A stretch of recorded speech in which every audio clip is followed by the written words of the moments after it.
Hi everyone, and welcome to Lecture 6 of this lecture series on foundations of blockchains. So in Lecture 6, there's three things I want to do. So first of all, I want to introduce you to what's called the partially synchronous model. This is going to sort of interpolate between the two models we've looked at thus far, the synchronous model that we studied in Lectures 2 and 3, and the asynchronous model that we studied in Lectures 4 and 5. And this is a really important model. If you only remember sort of one model of network communication, this is the one you want to remember. Okay, and indeed, one of the main reasons we've gone through the synchronous model and the asynchronous model is as prerequisites to introduce you to this very important partially synchronous model. Why is it important? Well, it's a really useful sweet spot between the synchronous and asynchronous models. On the one hand, it'll make weaker assumptions than the synchronous model. So we'll get protocols that are just much more robust and much more plausibly deployable in the real world. On the other hand, the goals will be a little bit relaxed compared to what we studied in the asynchronous model. And as a result, there will actually exist good consensus protocols, which of course, ultimately, our goal is to design good consensus protocols. The second thing I want to do is establish limitations on what we could hope for in the partially synchronous model. And in particular, we're going to prove an impossibility result showing that if at least a third of the nodes are Byzantine, then you can't get what you want. You're not going to have a robustly good consensus protocol. The proof of this impossibility result is not that hard. It's really not as hard as the one of the FLP theorem we did in the last two lectures, but this result is super important. In fact, if you go and read different white papers for various blockchain protocols, many of them will sort of reference this mysterious 33% threshold. Okay, so they'll argue that the protocol has certain good properties as long as less than a third of the hash rate or the stake or whatever is Byzantine. This is literally that exact same 33%. Okay, so you will learn where that 33% comes from in the second video of Lecture 6. The third thing I want to do is discuss a famous principle from distributed systems known as the CAP theorem. Here the C, A, and P stand for consistency, availability, and partition tolerance. The theorem states you have to pick two out of the three. You can't have all three at the same time. And that's sort of a very similar takeaway to what we're going to learn when we study the limitations of consensus in the partially synchronous model. So I want to clarify the relationship between those two things. And in particular, again, if you look at various sort of white papers for different systems, including some blockchain protocols, you will see appeals to the CAP theorem. Right? So when someone's discussing a weakness of their system or of their protocol, often they will sort of say, well, we have to have this kind of weakness. That's what the CAP theorem tells us. So it's, again, a very important thing for you to know what it says so you can sort of assess when people make claims about it in white papers or elsewhere, whether or not they know what they're talking about. So let me set the stage for the partially synchronous model, which we'll define on the next slide, by just reminding you of the context. So what's the story so far? In Lectures 2 and 3, remember, we were studying the synchronous model. So the synchronous model, remember, really there's sort of two different assumptions. Assumption one is that all of the nodes sort of share a global clock. So there's a notion of time, and all of the nodes agree on what time it currently is. And then the second assumption, which is probably the less palatable one for us, is guaranteed message delivery. Okay, so the assumption was that there existed some known bound capital delta on the maximum message delay that anyone would ever suffer. Okay, so as a node, if you know some other node is sending some message to you at time t, if you wait around till t plus delta, you know you're going to hear what it is that they wanted to tell you. Now, there's both sort of some good news and some bad news about the synchronous model. The good news is that we got some super strong results. So remember in Lecture 2, we talked about the Dolev-Strong protocol, which in the synchronous model, assuming also public key infrastructure, PKI, we showed how to solve Byzantine broadcast, and therefore by a reduction, also solve state machine replication, no matter how many Byzantine nodes there are, okay, which is very unusual. You could have 90% Byzantine nodes, doesn't matter, there's no way they could sort of stop the 10% honest nodes from coming to agreement. The bad news, of course, is that we got these strong results only under strong assumptions. And in particular, for a protocol that's supposed to be run by lots of nodes scattered all over the globe, communicating over the internet, you really do not have an a priori known bound delta on the maximum message delay. Okay, really, there's going to be unexpected outages. And again, if you're talking about blockchain protocols securing billions of dollars of value, you also should expect attacks. So because of this drawback, because we were unsatisfied with the strength of the assumptions in the synchronous model, we explored relaxing these assumptions. And we sort of went to the polar opposite. We said, okay, no shared clocks at all. And message delivery, let's assume basically nothing. Okay, let's at least assume the adversary can't starve nodes. So every message sent eventually gets delivered, but without any a priori known bound on exactly how long that delay might be. So that was the asynchronous model. And what we liked about the asynchronous model was that, because, the assumptions were so weak, it sort of captured, almost anything that could conceivably go wrong with the communication network. So any good consensus protocol in this asynchronous model would automatically be very interesting because it would work, really no matter what problems the communication network was having.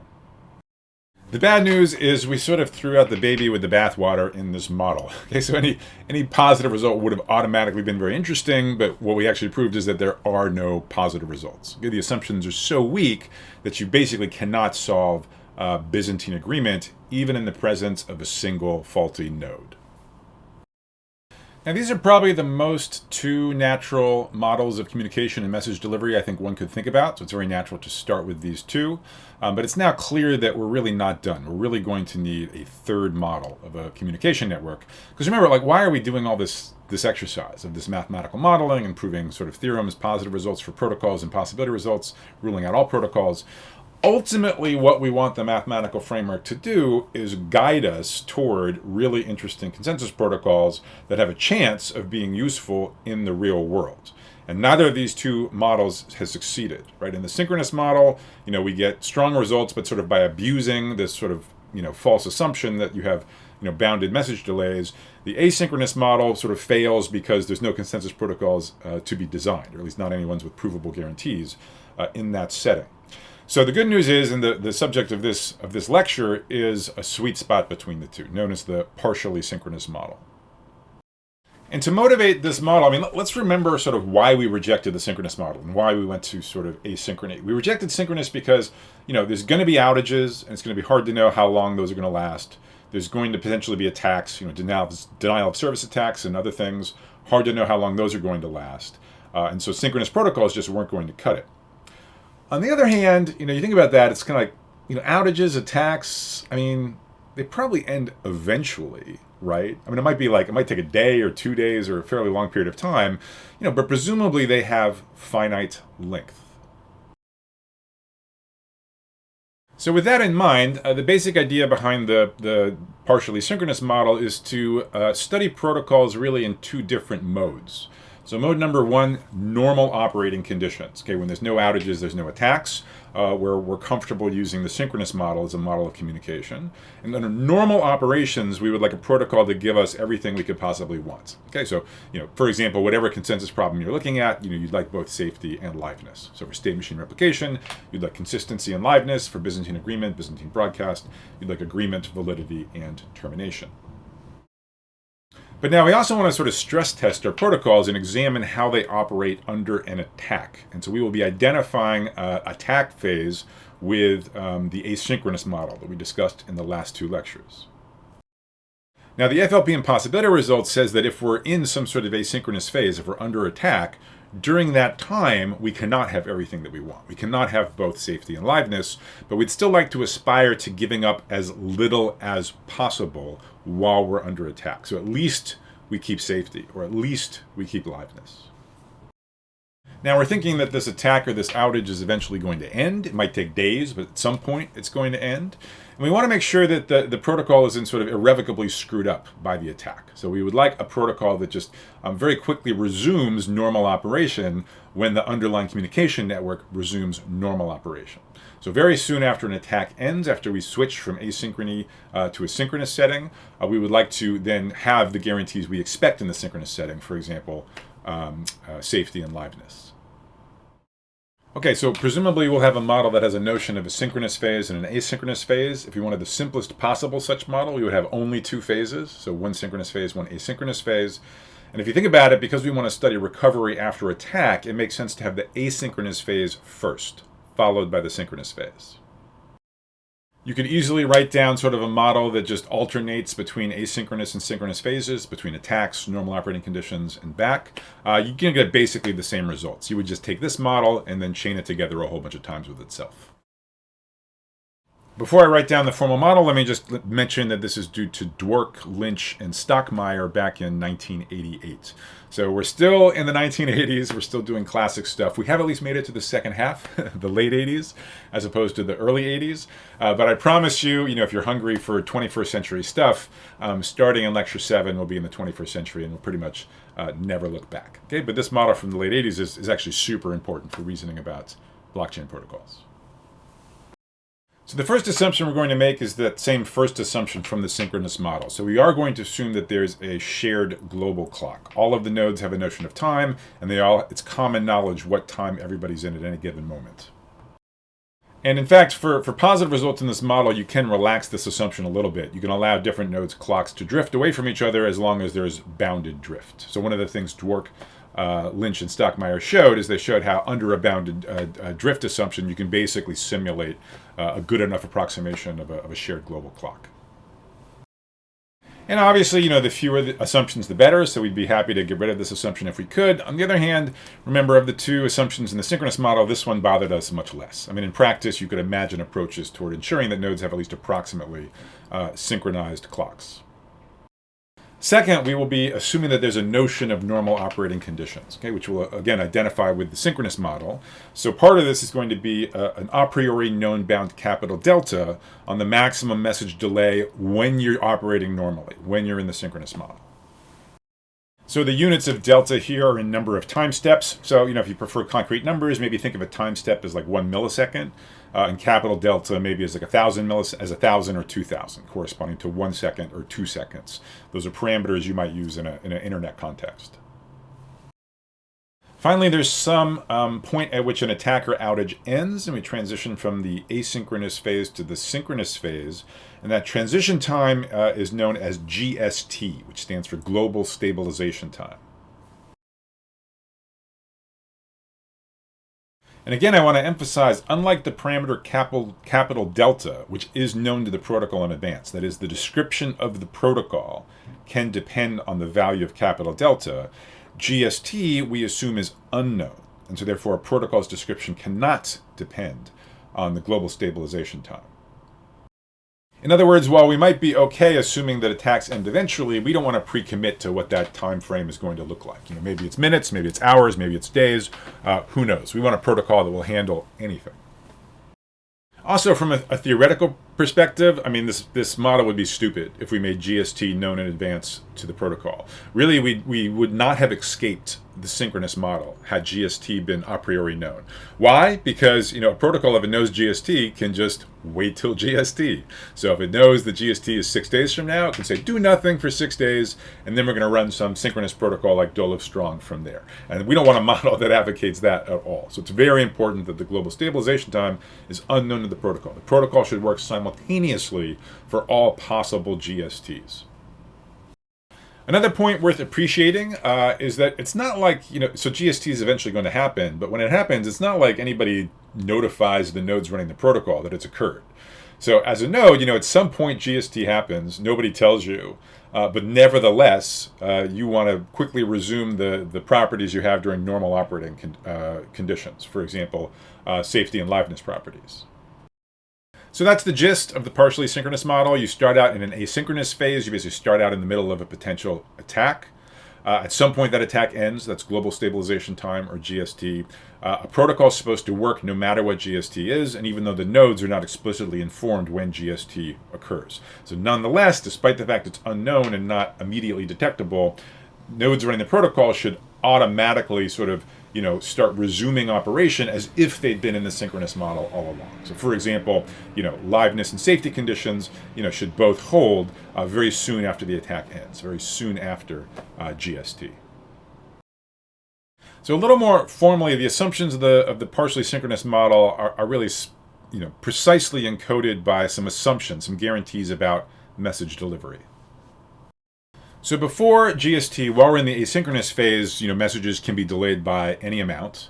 But once GST happens and we're back in the synchronous mode, well, then the extra delay that any message suffers should be at most capital delta. So it should be delivered as if it was sent at GST and you were in the synchronous model, meaning at most delta time steps later. And then secondly, after you're past GST, it's just like the synchronous model. Okay, so whenever a message is sent, it's going to be delivered at most delta time steps later. All right, so just a quick review. So when we say a protocol in the partially synchronous model, what do we mean? Well, again, the job of a protocol is just to tell a node what messages to send as a function of what that node knows. Okay, so like in the asynchronous model last week, a node knows its private input, and it knows a sequence of messages it has received thus far. And so the protocol tells it its outgoing messages based on those two pieces of information. Unlike the asynchronous model, here a node has a third piece of information, which is the current time step. So the protocol is just a function that tells a node what messages to send as a function of its private input, as a function of the current time step, and as a function of the messages it has received thus far. So one of the main things that a protocol in the partially synchronous model is allowed to do, which protocols are not allowed to do in the asynchronous model, is basically wait for a specified amount of time before doing something, like before sending some messages. So for example, you could set a timer and say, I'm going to listen on the network for incoming messages. If I don't hear any after 1,000 time steps, then I'm going to send out the following messages. Final thing I want to mention on this slide is it's worth knowing that there's actually a second version also of the partially synchronous model, also introduced by Dwork, Lynch, and Stockmeyer. And it may annoy you that there are sort of two seemingly distinct models with the same name, but both of the models are sort of well motivated and they're also roughly equivalent. And you do hear about both. So let me just quickly tell you about the second version, which is the unknown delta version of the partially synchronous model. To motivate this second variant, let me remind you of a discussion we had at the beginning of Lecture 4. So at the beginning of Lecture 4, we said, we don't like the synchronous model, let's try to relax it. And we said, okay, well, what if instead of just assuming that every message gets delivered after one time step, it gets delivered after some number of time steps between 1 and 1,000, where 1,000 is known a priori. And then we had this time inflation trick, saying like that actually doesn't change the model, because now you get these protocols that they just wait, instead of waiting for one time step, they wait for 1,000 time steps to make sure they've heard from everybody, and then they proceed as before. And we said, okay, that was a bad idea. It didn't work. It led us to these sort of weird bloated protocols that do this annoying time inflation trick. When really what we'd like is a protocol that sort of runs at network speed. So if the maximum message delay happens to be small, then the protocol should run very quickly. Obviously, if the maximum message delay is really big, you might have to wait a while before the protocol can make progress. So we had this sort of intuition back then in Lecture 4 that we want kind of a protocol that automatically adapts to the network speed. And so this second version of partial synchrony maps very cleanly onto that intuition. So specifically in this second version of the partially synchronous model, we'll actually assume that we're in the synchronous model. So there literally will be a parameter capital delta so that every single message is delivered within delta time steps. Okay, so in the second version, there's actually no GST. There's no transition from an asynchronous phase to a synchronous phase. There's a bound on the maximum message delay. It's just that bound capital delta is unknown to the protocol. So the protocol's description must be independent of any assumed value of capital delta. That's different than the first, the main version of partial synchrony, where the parameter capital delta is known a priori to the protocol, so the protocol's description can depend on it. However, delta only bounds message delay after GST in the synchronous phase. Okay, so both of these models I think are actually quite natural, right? So the first version we sort of motivated as like you want to tolerate attacks and recover quickly after attacks. I think it's a very natural model for capturing that intuition. We also had this idea that we wanted protocols that automatically adapt to the network speed, and this second model I think very nicely captures that idea. So given that both of these models seem quite natural, but also rather different. I mean, it now seems especially odd that they have the same name. They're both called the partially synchronous model. So why is that? Well, one is just historical. I mean, so in this DLS 88 paper that introduced all this stuff, they basically said they considered two versions, and they referred to everything as sort of the partially synchronous model, and that's persisted to this day. But another a reason they did that and it's persisted is because as far as what kinds of consensus goals you can achieve, the two models are roughly equivalent. Okay, at least sort of to first order, what you can do in one of the models is the same as what you can do in the other one. So for example, on the next slide, we'll identify some goals we'd want of a consensus protocol, and then we'll proceed to give sort of an impossibility result for achieving those goals if you have too many Byzantine nodes, and a possibility result, a protocol that does achieve those goals if you have a good bound on the number of Byzantine nodes. We're going to prove them in the original version of the partially synchronous model with the delta and the GST. A good exercise for you to do is convince yourself that both the impossibility results and the positive result, the protocol, both of them achieve the same consensus goals in the unknown delta version of the partially synchronous model. So suppose we adopt the partially synchronous model. Okay, we want to solve some kind of consensus problem, maybe single-shot consensus like Byzantine agreement, or multi-shot consensus like state machine replication. What can we hope for? Well, an initial promising observation is that if you think about it, the key impossibility result for the asynchronous model, the FLP impossibility result, it does not seem to, at least immediately, apply in the partially synchronous model. The reason it doesn't immediately apply is that the adversary controlling message delivery in the partially synchronous model really is fundamentally more constrained, really is fundamentally weaker than it is in the asynchronous model. In the asynchronous model, remember, it is true that every message has to eventually be delivered, but there's literally no constraints on the order in which messages are delivered at all. Okay? So you can pick any pair of messages ever sent in the protocol, and I won't be able to tell you that one of those messages definitively arrives before the other one. The asynchronous adversary is so powerful, they can do whatever they want with ordering of the delivery of different messages. And that is not true in the partially synchronous model. Okay, so it's true during the asynchronous phase of the partially synchronous model. But for example, any message that's sent before global stabilization time, so any message sent in the asynchronous phase, it must arrive at the destination prior to any message sent after GST plus delta. Okay, so remember we had our promise on message delivery. Any message sent before GST arrives by GST plus delta. And so that means any message sent after GST plus delta must arrive afterwards. Okay, so that is a non-trivial constraint on the order in which messages must be delivered. And because the adversary was not so constrained in the asynchronous model, it's not clear that the proof of the FLP impossibility result carries over. A priori, it would be very natural to wonder, like maybe you can just sort of tweak the proof of the FLP impossibility result so it still applies in the partially synchronous model. I mean, after all, we said how, while we proved the FLP impossibility result for one Byzantine node, we talked about how you could tweak the proof so it even holds just for one crash fault, which is kind of amazing. And so you might equally well wonder, well, maybe it's just another different tweak that actually extends to the partially synchronous model.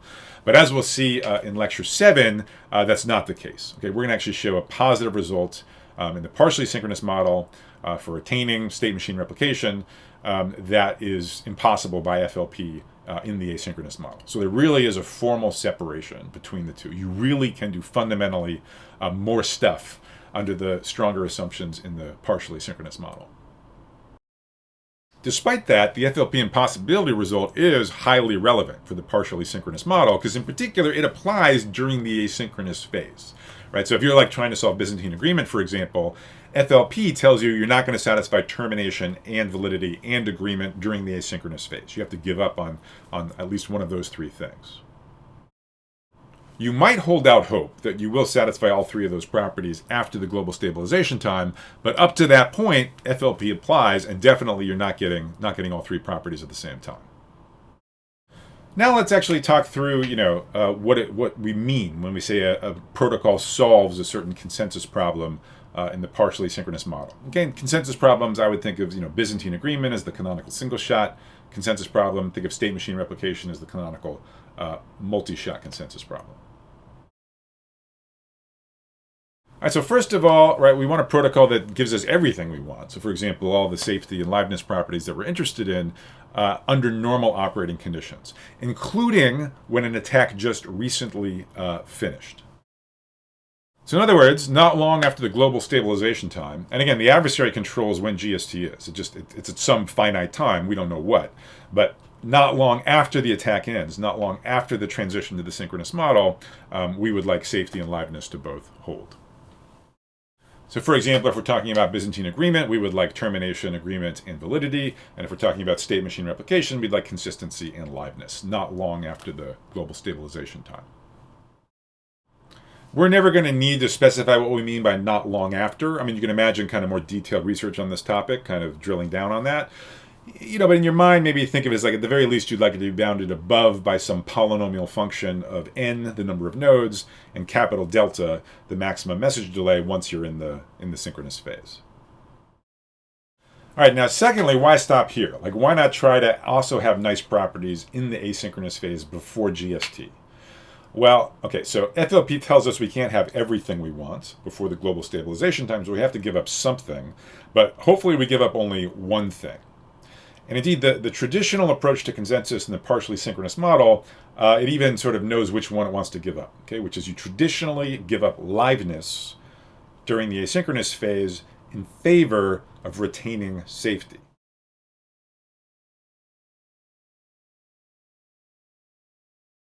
So this probably is the most natural choice of what to give up on in the asynchronous phase, to give up on liveness rather than safety. Because like think about what those two words mean, right? So safety is about sort of, some bad event you're concerned about, you want to argue that it never happens. So it makes sense to sort of extend that to mean it never happens, even if you're in the middle of an attack. Whereas think about what liveness means. That means sort of, eventually some good thing happens. So it's natural to sort of think of that as like, okay, well, I guess eventually means then sometime after GST, right? That's part of eventually, given that GST eventually happens. And possibly for this reason, I mean, the entire 20th century literature on consensus protocols, or at least the part of it that I'm aware of, adopted these same goals. Okay, always under attack, maybe you have to give up liveness, but just make sure under no conditions do you ever give up safety, like say consistency in a state machine replication problem. And it's not just the 20th century protocols that have these properties. Many sort of modern blockchain properties also make this particular trade-off.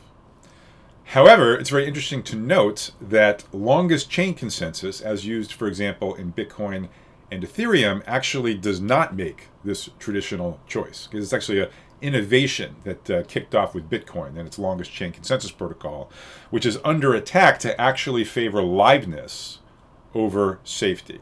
So we'll talk more about that in a couple lectures, but I just wanted to plant that seed now. We're going to be focused on these two goals for a couple lectures, but we'll soon see that there's other interesting parts of the design space as well.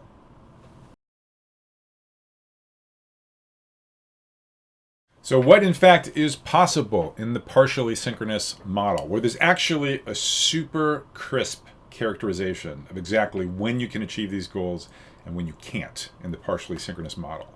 And the magic threshold is 33% Byzantine nodes. Right, so this is really two results in one that kind of match up perfectly. So on the one hand, there's an impossibility result, and this is what we'll prove in the next video, arguing that if you have at least a third Byzantine nodes, then in fact these two goals cannot be achieved by any protocol, no matter how clever, in the partially synchronous model. It is not the case that you can get safety always and then also liveness after the global stabilization time. So that's coming up next, the proof of that impossibility result when you have too many Byzantine nodes. Little f is at least a third times n. But then there's also a positive result here, saying that if f is strictly less than a third, if you have less than 33% Byzantine nodes, then actually you can achieve both of these goals, goals 1 and 2. And so the point of the next lecture, lecture 7, will be to actually show you one protocol. There's many protocols that achieve those two goals with f less than n over 3. But I'm going to show you the Tendermint protocol, which is one particular protocol that shows that when f is less than n over 3, actually you can always be safe and in addition have liveness after the global stabilization time.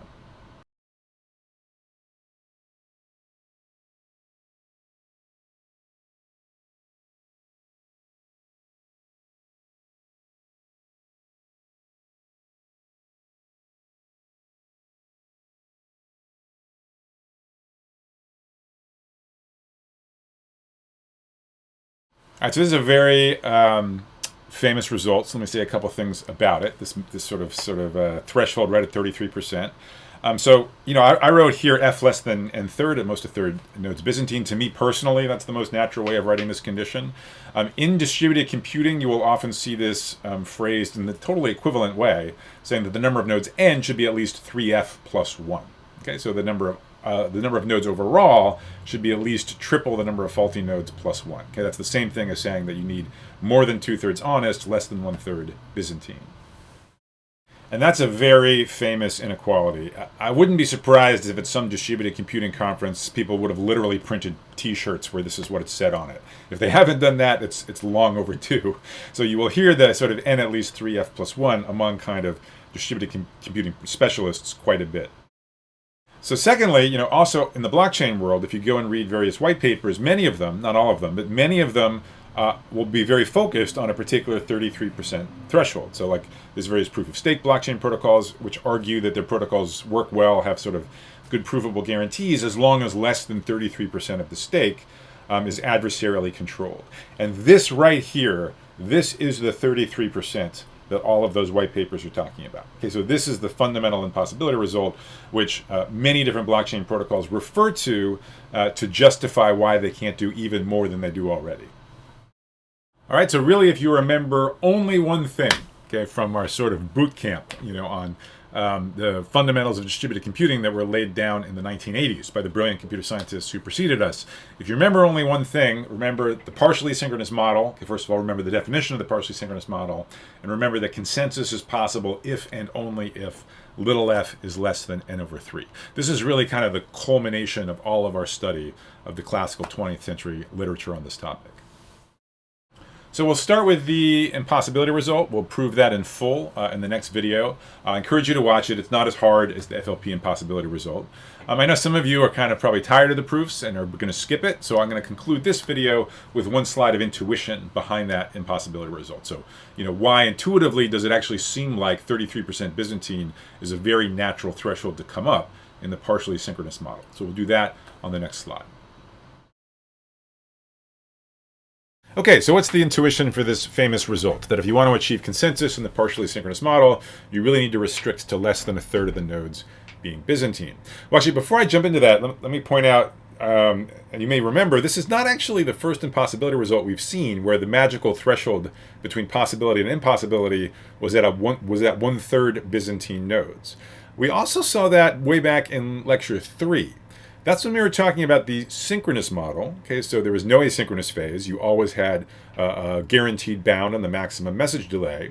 And what we were showing in lectures 2 and 3 is that we're basically showing that cryptography matters in the sense that if you have the PKI assumption, the public key infrastructure assumption, then, as we saw in lecture 2, you've got the Dolev-Strong protocol, which solves, in that case, we're talking about Byzantine broadcast, but it achieves consensus under literally no assumptions at all about how many nodes are Byzantine. 90% of the nodes could be Byzantine, and still they're not going to be able to mess up and confuse the 10% of the nodes that are honest. Okay, and the Dolev-Strong protocol, if you recall, really used the fact that we had public key infrastructure, right? That all of the nodes had public keys, which were common knowledge at the beginning of the protocol. That's what allowed them to do these sort of chains of signatures and convince each other of various values.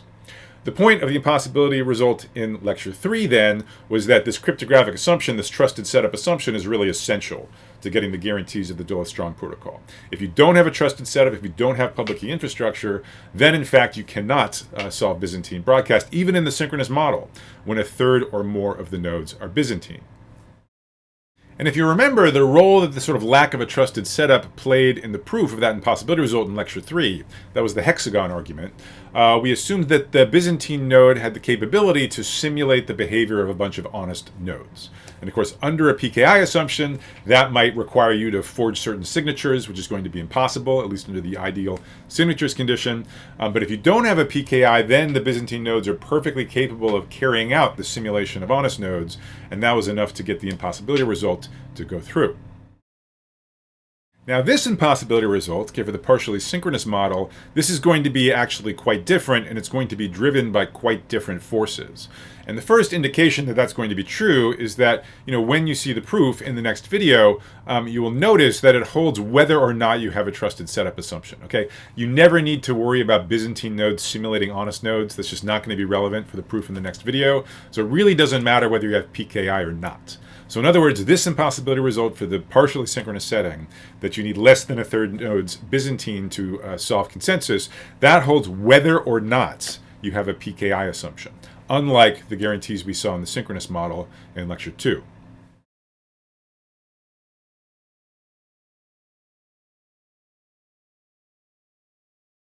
So evidently, this sort of, simulation of honest nodes by Byzantine nodes is not going to be relevant in this impossibility result.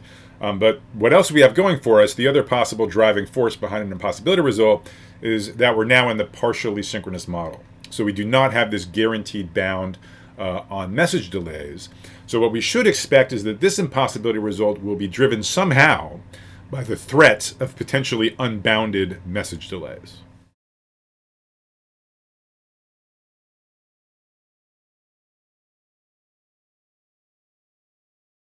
So with that in mind, the fact that the threat of unbounded message delays must be somehow crucial to the argument, let me tell you the intuition behind the proof in 2 steps. Now, this is not a real proof. Both of these steps are going to be a little bit hand-wavy. They don't constitute a mathematical argument.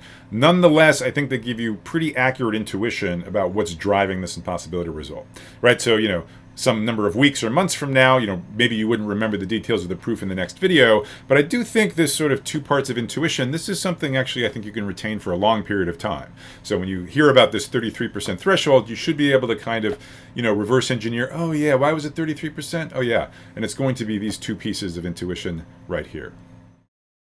So the first part of the intuition is that, as an honest node, you must be prepared to take action, meaning sort of, conclude the protocol, with some final value, to take action even though there may be some other nodes you've literally never heard from ever. And the reason for that is that, one possible strategy for a Byzantine node is to literally never send out any messages at all, including after global stabilization time, right? Messages sent by honest nodes, will eventually be delivered after global stabilization time. A Byzantine node may give you the silent treatment forever. So because we want to satisfy termination, we want to sort of eventually have some output of the protocol, and up to little f nodes may be Byzantine in giving you the silent treatment, you need to be ready to make a decision after hearing from potentially only n minus f nodes in total, counting yourself.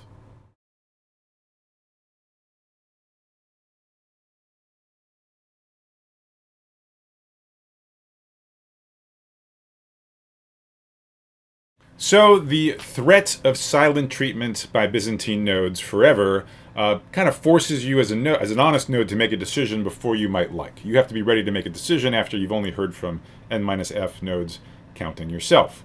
Now here's the real bummer though, right? So you're making a decision early because of the threat that the nodes you haven't heard from are Byzantine.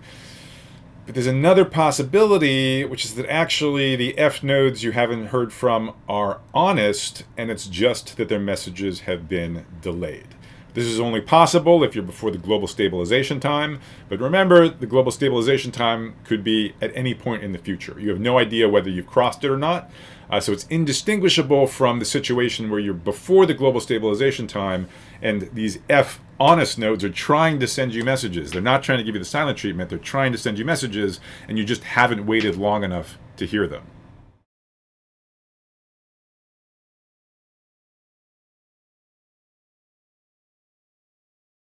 And what this means is that of the n minus f voices you've heard, you cannot rule out the possibility that as many as little f of those are Byzantine, right? So you made the decision early because it's possible that these nodes you haven't heard from are Byzantine, but unfortunately maybe they're not. Maybe those you haven't heard from are just delayed, and actually like sort of wolves in sheep's clothing, you still have these f Byzantine nodes among the ones that have fed you some information. All right, so you wind up taking action, having heard from only n minus f nodes in total, and f of those might themselves actually be Byzantine nodes feeding you bad information.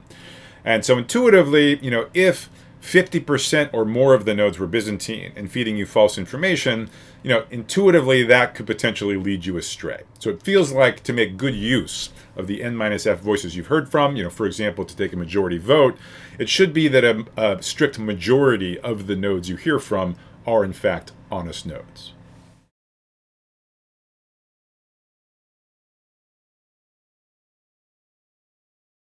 So we need the number of Byzantine nodes among these n minus f, the number of wolves in sheep's clothing, to be strictly less than half of those n minus f nodes. So that gives us the constraint that f should be less than 1/2 quantity n minus f, or by simple arithmetic equivalently, f should be strictly less than n over 3.